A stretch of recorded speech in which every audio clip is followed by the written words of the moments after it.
따라서 주의 날을 기다리며, 오늘 말씀 제목은 주님의 날을 기다리며, 초대교회 때부터 지금까지 예수님의 재림에 대해서는 뭐 저도 궁금하고 다 사람들이 궁금해하는데, 그냥 궁금해하는 거로 끝내야지, 궁금해하는 거에서 오버하면 항상 문제가 생기는 겁니다. 주님이 언제 오실까? 그런 생각을 한다든지, 주님이 빨리 오시면 좋겠다, 그런 생각을 한다든지, 주님의 날은 언제일까? 뭐 이런 거 한번 그냥 생각해 보는 것까지는 괜찮습니다. 뭐 알 수 없다고 우리 주님이 분명히 명시했으니까 우리가 그 날에 대해서 알 수는 없지만, 그러나 뭐 우리가 생각도 못하는 건 아니기 때문에 주님의 날이 언제일까? 주님 언제 오실까? 주님 빨리 오시면 좋겠다, 이런 등등의 생각을 하는 것까지는 아무런 문제가 안 됩니다. 근데 성경에서 하지 말라 그러고 예수님도 가르쳐 주지 않고 아무도 모른다고 한 재림의 날에 대해서 이렇게 무슨 아는 것처럼 이렇게 이야기를 하려고 한다든지 또는 한다든지 하는 거는 이제 문제가 다 되는 겁니다. 그래서 오늘 데살로니가 후서는 환난과 핍박의 시대, 예수님 믿는 것 때문에 어려워요.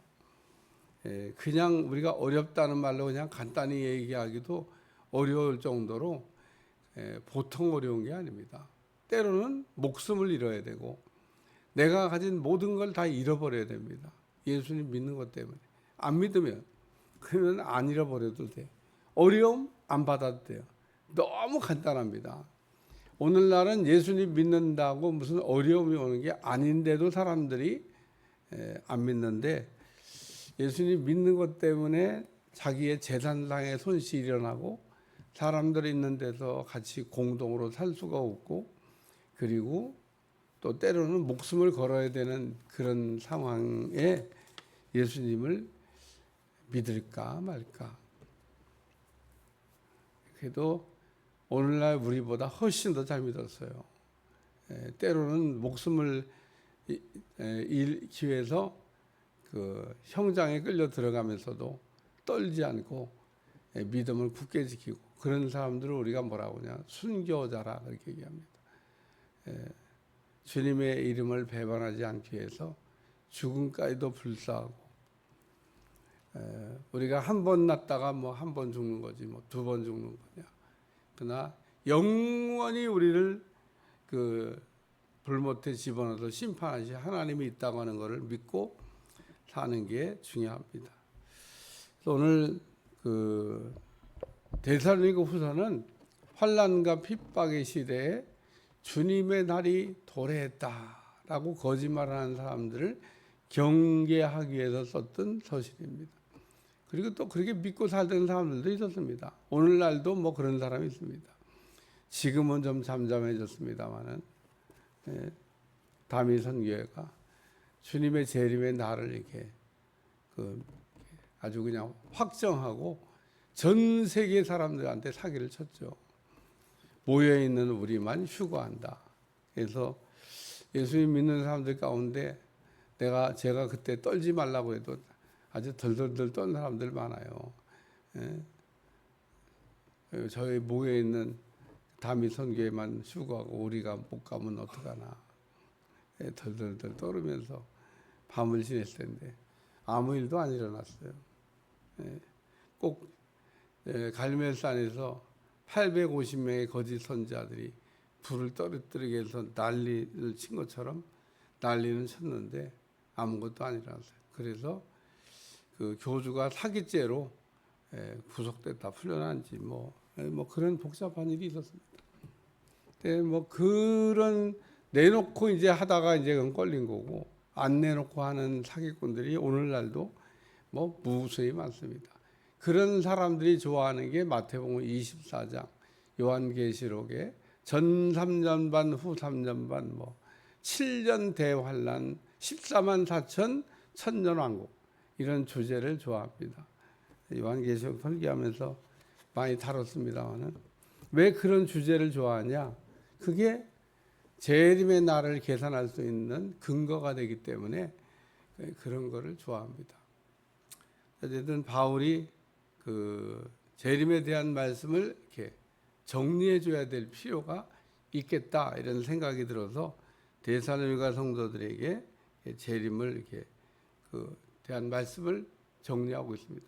제가 볼 때는 뭐 마태복음 24장 요한계시록의 뭐 축소판 아닌가 뭐 그런 생각이 듭니다. 거기에 핵심 내용만 가져다가 잘 정리를 했다 뭐 그런 생각이 듭니다. 그리고 재림을 기다리면서 어떤 사람은 이제 날이 임박했다고 사기치는 사람도 있는 반면에 그래 주님의 재림이 임박했으면 뭐 일할 것도 없겠네, 직장 그만둬. 그리고 일을 안 하는 사람들이 생겨났습니다. 일할 게 뭐 있어요? 주님이 곧 온다는데. 여러분이 5분 뒤에 주님이 온다고 그러면 어떻게 일하시겠어요? 주님 기다려야지. 그래서 주님이 온다고 그러니까 일을 안 하는 성도들이 또 생겨난 겁니다. 그래서 그런 성도들에게 주신 말씀인데 세 가지 내용으로 정리할 수 있습니다. 첫째는 환난 중에 인내하라 뭐 이런 말씀입니다. 어려움이 있지만은 잘 주님을 기다리는 그 성도가 돼야 된다. 현재의 고난은 장차올 영광과 촉히 비교할 수가 없도다. 우리가 믿음 생활하면서 때때로 예수님 때문에 오는 내가 잘못해서 받는 어려움 말고 내가 죄져서 짓는 어려움 말고 내 과실로 인해서 발생된 문제 말고 주님의 이름으로 순수하게 주님을 믿다가 예수님을 믿다가 받는 어려움이 있습니다. 예수님만 안 믿으면 그건 문제 안 돼요. 직장에 있는 상사들이 하급 직원한테 술을 먹이려고 먹으면 문제가 안 돼요. 안 먹겠다고 그러니까 막 인상 팍 쓰고 그러면서 같은 동료를 만들기 위해서 이렇게 하는데 그런데 참 어렵죠. 술 한 잔만 같이 먹어주면. 그래서 환난 중에 어려움 중에 신앙을 지키는 게 쉽지 않은데 오늘 그 재림 우리 주님이 다시 오시게 되면 악인과 의인을 갈라놓으신다. 믿는 자와 믿지 않는 자를 갈른다 그런 얘기입니다. 오늘 우리가 예수님을 믿는 믿음을 우리가 잘 지킨다고 하는 게 중요하고 그 예수님을 믿는 믿음으로 산다고 하는 게 중요합니다. 두 번째는 재림에 대한 이해입니다. 오늘 그 바울이 데살로니가 후서에 아주 깔끔하게 축소 정리해서 그 재림에 대한 이야기를 한번 정리해주고 있습니다. 왜냐하면 흔들리는 성도들이 있으니까 흔들리는 성도들을 위해서 재림의 때는 우리가 알 수 없지만 이런 일들이 일어난다고 이미 예수님께서 하셨던 말씀들을 정리한 게 아닌가 그런 생각이 듭니다. 그리고 바울의 권위로 정리한 거기 때문에 굉장히 중요한 의미를 갖고 있습니다. 이미 예수님이 말씀하는 걸 사람들이 다 알고 있지만 그 예수님이 말씀하신 거를 다시 반복하더라도 뭐 예수님 말씀한 거는 뭐 틀림이 없는 거예요. 바울을 이렇게 말을 하나님의 말처럼 생각하는 데살로니가 교회 성도들에게 바울이 이런 편지를 써서 재림에 대한 이야기를 정리해 줬다는 얘기는 의미가 있다는 말씀이고, 그리고 맨 마지막 부분에 보면 일하기 싫은 사람은 먹지도 마라 뭐 이런 말씀이 나옵니다. 게으른 사람에 대한 경고를 이제 하고 있는 말씀인데 일단 우리 그리스도인들은 부지런해야 돼요. 예수님 믿는 사람은 믿지 않는 사람보다 더 부지런해야 됩니다. 안 믿는 사람들은 그냥 취미 생활이나 하면서 새벽 시간을 보내는데 우리 믿는 사람들은 새벽 기도를 하고 하루를 출발해야 되잖아요. 새벽에 나오다 보면 새벽 기도는 안 나오는데 강아지 새벽 기도하는 분들이 많이 봐요. 새벽에 다 강아지를 끌고 나옵니다. 그래서 참 우리는 하나님을 섬기기 위해서 교회 가는데 강아지를 위하여 저렇게 새벽에 나오는구나. 새벽에 나오는 분들 많습니다. 강아지를 끌고. 눈도 안 부비더라고요. 그것도 매일 같이 합니다. 어쩌다 한번 데리고 나오는 게 아니에요. 매일.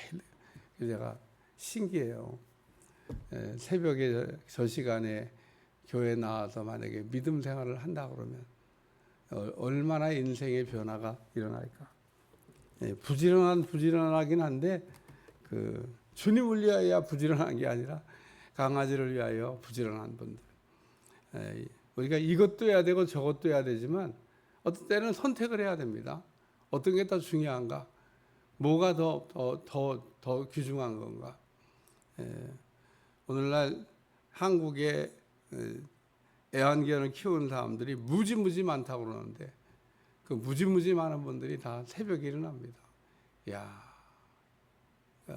예전에 그거 없을 때는 하나님을 향한 열정이었는데 강아지를 돌보다 보니까 강아지를 위하여. 그러니까 우리가 하는 게 잘못됐다고 얘기하는 건 아닌 겁니다. 우리가 두 가지를 다 해야 되지만 그걸 부지런해야지. 우리가 하나님을 섬기는 일에 게을러지고 있는데 게으르지 않는 여러분들이 되시기를 축원합니다.